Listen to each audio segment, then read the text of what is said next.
Hello friends, welcome to my study seat channel. दोस्तों, आज का मेरा टॉपिक है प्रिंसिपल ऑफ स्पोर्ट ट्रेनिंग यानी खेल प्रशिक्षण के सिद्धांत। दोस्तों, खेल प्रशिक्षण जो है इससे बहुत सारे क्वेश्चंस बार बार आते हैं। या हमारे फिजिकल एजुकेशन का सबसे कठिन टॉपिक माना जाता है। एंड इससे रिलेटेड जैसे कि कंपोनेंट्स ऑफ स्पोर्ट ट्रेनिंग के अंतर्गत strength, endurance, flexibility, speed and coordination आते हैं। इन सब पर मैं वीडियो बना चुकी हूँ।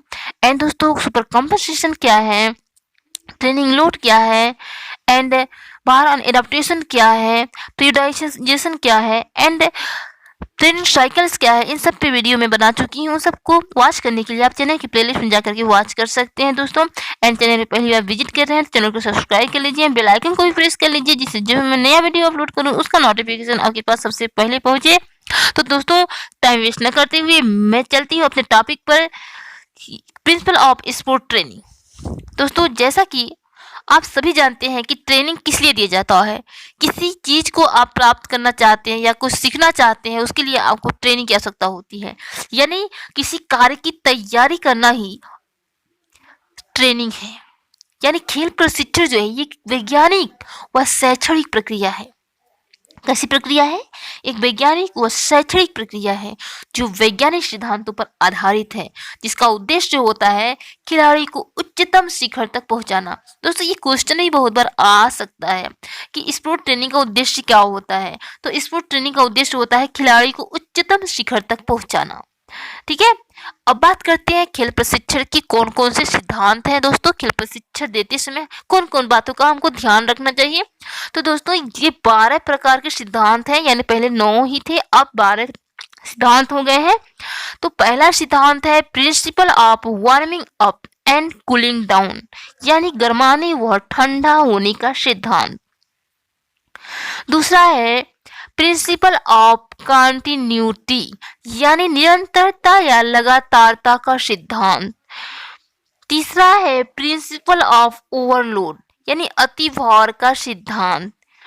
चौथा है प्रिंसिपल ऑफ इंडिविजुअल डिफरेंसेस, यानी कि निजता या व्यक्तिगत भेद का सिद्धांत। पांचवा है प्रिंसिपल ऑफ एक्टिव पार्टिसिपेशन, यानी सक्रिय सहभागिता का सिद्धांत। छठवां है principle of general and specific preparation, यानी सामान्य एवं विशिष्ट तैयारी का सिद्धांत। सातवां है प्रिंसिपल ऑफ स्पेसिफिसिटी, यानी विशेषता का सिद्धांत। आठवां है principle of rest and recover, यानी आराम तथा पुनः शक्ति प्राप्ति का सिद्धांत। नौवां है प्रिंसिपल ऑफ साइक्लिसिटी, यानी चक्रीयता का सिद्धांत। 10वां है प्रिंसिपल ऑफ वैरायटी, यानी विविधता का सिद्धांत। 11वां है प्रिंसिपल ऑफ प्रोग्रेशन, यानी प्रगति क्रम का सिद्धांत। 12वां है प्रिंसिपल ऑफ इंश्योरिंग रिजल्ट्स, यानी परिणाम प्राप्ति का सिद्धांत। दोस्तों, ये 12 सिद्धांत है स्पोर्ट ट्रेनिंग के। दोस्तों, क्वेश्चन इस प्रकार से पूछ सकता है, क्योंकि जैसे कि यूपीटीजीटी में इस बार पूछा था कि कौन सा खेल प्रशिक्षण का सिद्धांत नहीं है। अतिभार का सिद्धांत, निजता का सिद्धांत, रुकने और चलने का सिद्धांत, विशेषता का सिद्धांत, यानी principle of overload, principle of individually, principle of stop and go, principle of specificity. इसमें कौन सा आपकी खेल प्रशिक्षण का सिद्धांत नहीं है? तो आपका अतिभार का सिद्धांत प्रिंसिपल ऑफ ओवरलोड है, निजता का सिद्धांत प्रिंसिपल ऑफ इंडिविजुअल है, विशेषता का सिद्धांत प्रिंसिपल ऑफ स्पेसिफिसिटी है। इसमें कौन सा नहीं है? रुकने और चलने का सिद्धांत। इस प्रकार से क्वेश्चन पूछ सकता है। दोस्तों, चलिए इन सब के बारे में थोड़ा डिटेल में जानते हैं। इन 12 प्रिंसिपल्स के बारे में डिटेल में जान लेते हैं, जिससे आपको आसानी से याद रहे। दोस्तों, पहले प्रिंसिपल की बात करते हैं तो ए प्रिंसिपल है principle of warming up and cooling down, यानी गर्माने एवं ठंडा होने का सिद्धांत। जैसे कि दोस्तों, आप फिजिकल एजुकेशन के स्टूडेंट हैं तो आप जानते ही होंगे कि वार्मिंग अप क्या है। इसको बताने की आवश्यकता नहीं है। कोई भी ट्रेनिंग या क्रिया या खेल आरंभ करने से पहले हम अपनी बॉडी का वार्मिंग अप यानी गर्माते हैं, यानी कुछ 10 या 15 मिनट या 5-10 मिनट हम स्ट्रेचिंग या रनिंग कुछ ऐसे एक्सरसाइजेज करते हैं जो हमारे शरीर के जो जोड़े हैं, मांसपेशियां हैं, वो गर्म हो जाएं और वो पूरी तरह शिथिल हो जाएं, कार्य करने के लिए तैयार हो जाएं, सक्रिय हो जाएं, इसलिए वार्मिंग अप किया जाता है। वार्मिंग अप में आपका वॉकिंग, जॉगिंग, दौड़ना और सारे व्यायाम आते हैं। दोस्तों, हमारी पेशियां जो है किसी भी कार्य को करने के लिए पूरी तरह से सक्रिय हो जाती हैं वार्मिंग अप से, यानी हमारे शरीर का तापमान जो है 1 से 2 डिग्री तक बढ़ जाता है। यह 5 से 10 मिनट तक करते हैं।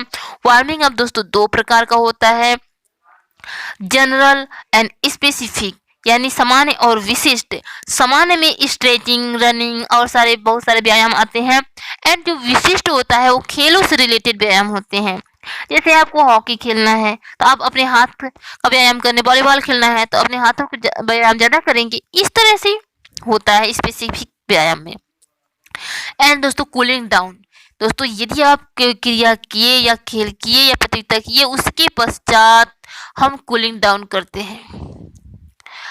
यह खिलाड़ी को अतिरिक्त ऊर्जा को ग्रहण करने की करता है, मसल्स ऐंठन से बचाता है, लैक्टिक एसिड के जमाव से बचाता है, क्योंकि दोस्तों जो आप क्रिया किए हैं लैक्टिक एसिड जम जाएगा तो आपके शरीर में प्रॉब्लम कर सकता है। तो इस चीज को हटाने के लिए हम कूलिंग डाउन करते हैं। दूसरा है प्रिंसिपल ऑफ कंटिन्यूटी, यानी लगातारता या निरंतरता का सिद्धांत। दोस्तों, कोई भी चीज आप लगातार करते हैं तो उसमें आप अभ्यस्त हो जाते हैं। जैसे कहा भी गया है, practice make an man perfect, यानी अभ्यास ही मनुष्य को महान बनाता है, पूर्ण बनाता है। दोस्तों, लगातारता का सिद्धांत यानी कोई भी अगर आप प्रशिक्षण कर रहे हैं उसको निरंतर व नियमित रूप से किसी प्रकार का बिना अवकाश दिए किया जाता है, यानी लंबी अवधि तक निष्क्रियता नहीं आनी चाहिए, सक्रिय होना है। 2 प्रशिक्षण चक्रों के बीच ज्यादा अंतराल नहीं रखना है। सप्ताह में 1 दिन का ब्रेक हो सकता है और प्रशिक्षण कार्यक्रम सुबह शाम का भी हो सकता है, लेकिन नियमित रूप से। अधिक अवकाश होने पर हमारी जो रिएक्शन एबिलिटी, प्रतिक्रिया क्षमता होता है, वो प्रभावित होती है। वो हमारी पेशियां की सहन क्षमता जो है वो भी प्रभावित होती है। इसलिए किसी कार्य को आप लगातार करेंगे तो उसमें महारत हासिल हो जाएगा। नेक्स्ट है ओवरलोड, यानी प्रिंसिपल ऑफ ओवरलोड, अतिभार का सिद्धांत। दोस्तों, यदि आपको परफॉर्मेंस बढ़ाना है तो आपको भार भी बढ़ाना पड़ेगा। जो भी कार्य आप पहले से ट्रेनिंग ले रहे हैं उसमें तो आप अभ्यस्त हो चुके हैं, उससे ज्यादा अपने भार को बढ़ाएंगे, उससे ज्यादा करने की सोचेंगे, तभी आपकी परफॉर्मेंस बढ़ेगा। तो दोस्तों, अच्छे परिणाम प्राप्ति के लिए लोड को बढ़ाना अति आवश्यक है। जैसे एंड्योरेंस में वृद्धि के लिए हमें पेशियों से लंबी अवधि तक काम लेना चाहिए, क्योंकि पेशियां पूर्व लोड के प्रति अभ्यस्त हो चुकी हैं। इसलिए उस अभ्यस्त लोड से ज्यादा लोड बढ़ाने की आवश्यकता है यदि आपको अपने परफॉर्मेंस को बढ़ाना है तब। नेक्स्ट है प्रिंसिपल ऑफ इंडिविजुअल डिफरेंसेस, यानी निजता या व्यक्तिगत भेद का सिद्धांत। दोस्तों, हर एक व्यक्ति की अपनी एक कैपेसिटी होती है, अपनी एक ग्रहण करने की क्षमता होती है, एक समान किसी की नहीं होती है। इसी को देखते हुए कहा गया है कि प्रत्येक व्यक्ति की प्रशिक्षण भार यानी ट्रेनिंग लोड को ग्रहण करने की जो क्षमता होती है या उसको प्राप्त करने या प्रतिक्रिया देने या रिएक्शन एबिलिटी देने की जो क्षमता होती है वह अलग अलग होती है। इस कारण से प्रशिक्षण कार्यक्रम को आयु व लिंग के अनुसार और उनके क्षमता के अनुसार करना चाहिए, तभी प्रशिक्षण कार्यक्रम क्या होगा, प्रभावी होगा। जैसे कि महिलाओं की रिकवरी क्षमता पुरुषों की अपेक्षा देर से होती है, बड़ी पेशी छोटी पेशी की अपेक्षा देर से स्वस्थ होती है। पुरुष की अपेक्षा महिलाओं में संतुलन अधिक होता है क्योंकि सीजी पॉइंट नीचे होता है। तो इस संतुलन के बारे में दोस्तों आप जानना चाहते हैं सीजी पॉइंट क्या है, तो आप किन्सियोलॉजी के प्लेलिस्ट में जाकर के सभी वीडियो को वॉच कर सकते हैं।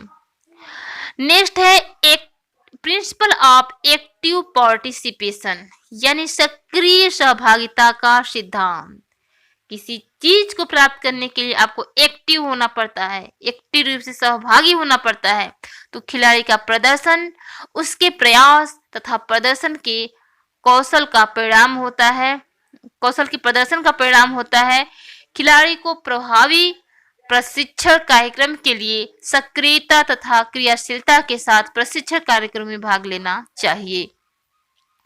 नेक्स्ट है principle of general and specific preparation, सामान्य एवं विशिष्ट तैयारी का नियम, सामान्य एवं विशिष्ट तैयारी का सिद्धांत। दोस्तों सामान्य तैयारी से एक खिलाड़ी के शरीर के संस्थानों व अंगों में मजबूती आती है, वह उनकी क्रियात्मक क्षमता में मजबूती आती है, जबकि उन संस्थानों व अंगों की मजबूती को और अधिक बढ़ाने के लिए विशिष्ट तैयारी को सिद्धांतों को अपनाया जाता है। जैसे दौड़ने से बढ़ाई गई क्षमता का उपयोग हॉकी व फुटबॉल खेल में लाभदायक होता है। जैसे दौड़े हमारी गति क्षमता बढ़ी, ये हमारा सामान्य तैयारी हो गया, और उसी को जब हॉकी और फुटबॉल खेल में लाभदायक होगा तो वो विशिष्ट तैयारी हो गया। नेक्स्ट है प्रिंसिपल ऑफ स्पेसिफिसिटी यानी विशिष्टता का सिद्धांत। दोस्तों शरीर के जिस अंगों का व्यायाम हम करते हैं मुख्य रूप से वही अंग ज्यादा विकसित होता है। इससे यह अर्थ निकलता है कि हमें जिस कौशल में निपुणता प्राप्त करनी है उसी कौशल को बार बार करना चाहिए। जैसे धावक को दौड़ना, तैराक को तैराकी से एंड साइकिलिस्ट को साइकिल चलाने से ही कुशलता प्राप्त होती है।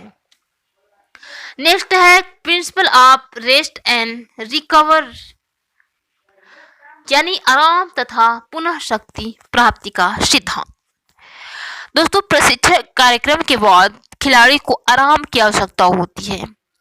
इससे खिलाड़ी का शरीर पहले की अपेक्षा अधिक अच्छा व ताकतवर हो जाता है तथा वह अपने अंदर पूरा ऊर्जा का संचय करके अधिक कुशलता से प्रदर्शन करता है। नेक्स्ट है प्रिंसिपल ऑफ साइक्लिसिटी चक्रीयता का सिद्धांत। दोस्तों जैसा कि चक्रीयता के सिद्धांत के बारे में पिछली वीडियो में बहुत डिटेल में बता चुकी हूँ, तो यहाँ पे मैं शॉर्ट में बताऊंगी। दोस्तों चक्रीयता का सिद्धांत जो है खेल प्रशिक्षण विभिन्न चक्रों में विभाजित होता है। जैसे कि दोस्तों मैं पीरियडाइजेशन के बारे में बताइए, जो एक साल में क्रिया संपन्न होती है। उसमें 3 फेजेज होते हैं, preparative period, competition period, transitional period. इसके बारे में भी मैं डिटेल में बता चुकी हूँ। तो चक्रीयता का सिद्धांत जो होता है एक प्रशिक्षण विभिन्न चक्रों में बांटकर होता है। ये 3 प्रकार का होता है, माइक्रोसाइकिल, मेसोसाइकिल एंड माइक्रोसाइकिल। माइक्रोसाइकिल जो होता है सबसे बड़ा ट्रेनिंग अवधि होता है, इसे ट्रेनिंग योजना भी कहते हैं। एंड यह 3 से 12 माह यानी 1 साल का होता है। ठीक है, इसको 365 दिन या 52 सप्ताह का भी कह सकते हैं। दूसरा है मेसोसाइकिल, यह मध्यम अवधि का होता है, इसलिए इसको मौसिक ट्रेनिंग चक्र या अवस्थन चक्र बोलते हैं। यह 3 से 6 सप्ताह का होता है, यानी कि 1 से 1.5 माह, 30 से 45 दिन का भी बोल सकते हैं। एंड माइक्रोसाइकिल जो होता है सबसे छोटी अवधि का होता है, इसलिए इसको सूक्ष्म अवधि या साप्ताहिक योजना कहते हैं। ये 3 से 10 दिन यानी कि 1 सप्ताह का होता है। नेक्स्ट है इस प्रिंसिपल ऑफ वैरायटी यानी कि विविधता का सिद्धांत। दोस्तों प्रशिक्षण कार्यक्रम एक लंबी अवधि की प्रक्रिया है तथा लोड तथा शक्ति प्राप्ति के कारक एक खिलाड़ी के अंदर निरस्ता ला देती हैं। यदि आप एक ही क्रिया को बहुत समय तक कर रहे हैं तो आप एक निरस्ता या उबाऊपन हो जाता है। उस उबाऊपन को दूर करने के लिए अतः प्रशिक्षण कार्यक्रमों में परिवर्तन करके उसे पुनः लागू करना चाहिए, जिससे पूरी ऊर्जा के साथ प्रशिक्षण कार्यक्रम या वो कार्य करता रहे जो स्टूडेंट है। जैसे कि आराम की बजाय प्रशिक्षण कार्यक्रमों में परिवर्तन करके उसे लागू करना चाहिए। इससे खिलाड़ी का मन प्रशिक्षण में लग जाता है। प्रिंसिपल ऑफ प्रोग्रेशन यानी प्रगति क्रम का सिद्धांत। एक खिलाड़ी पर लोड को तेजी से नहीं बढ़ाना चाहिए। भार की तीव्रता न तो एकदम तेजी से और न ही एकदम धीरे धीरे बढ़ाना चाहिए। यदि हम लोड को एकदम तेजी से बढ़ा देते हैं तो खिलाड़ी को चोट लग सकती है व उसकी पेशियां फट सकती हैं। यह सिद्धांत हमें रेस्ट एंड रिकवरी को भी याद दिलाता है। नेक्स्ट है प्रिंसिपल ऑफ इंश्योरिंग रिजल्ट यानी परिणाम प्राप्ति का सिद्धांत। दोस्तों, जो भी हम कार्य करते हैं लास्ट में ये देखते हैं कि हमको इसका परिणाम क्या मिला।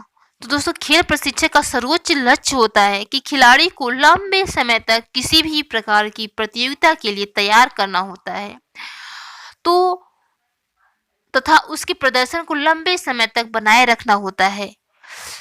यह सिद्धांत जो है अन्य सिद्धांतों को लागू करके ही प्राप्त किया जा सकता है। जितने भी अन्य सिद्धांत मैंने बताया उन सिद्धांतों को लागू करने के बाद तब हम देखेंगे कि हमको इसका परिणाम क्या प्राप्त हुआ। तो अन्य सिद्धांतों को लागू करके ही प्राप्त किया जा सकता है। तो दोस्तों, ये था आपका प्रिंसिपल ऑफ स्पोर्ट ट्रेनिंग यानी स्पोर्ट ट्रेनिंग के सिद्धांत कौन कौन से हैं। दोस्तों, ये वेरी इंपॉर्टेंट है, इसको हल्के में मत लीजिएगा, इससे जरूर क्वेश्चन पूछे जाते हैं। तो वीडियो को 1 से 2 बार देखेंगे, आपको अच्छे से समझ में आ जाएगा, याद करने की जरूरत नहीं है। आई होप कि ये वीडियो आपको बहुत अच्छे से समझ में आया होगा दोस्तों। एंड ये वीडियो आपको कैसा लगा मुझे कमेंट में जरूर बताइए। एंड आपको किस टॉपिक पर वीडियो चाहिए वो भी बताइए, मैं उसको पूरा करने की पूरी कोशिश करूंगी। एंड दोस्तों, इस वीडियो को अपने दोस्तों यानी अपने ग्रुपों में भी शेयर कीजिए, जिससे आपके माध्यम से उन तक भी ये वीडियो पहुंच सके। एंड चैनल पे पहली बार विजिट कर रहे हैं तो चैनल को सब्सक्राइब कीजिए, बेल आइकन को भी प्रेस कर लीजिए, जिससे जो ही मैं नया वीडियो अपलोड करूँ उसका नोटिफिकेशन आपको सबसे पहले पहुंचता रहे। तो मिलते हैं नेक्स्ट वीडियो में नेक्स्ट टॉपिक के साथ, तब तक के लिए जय हिंद।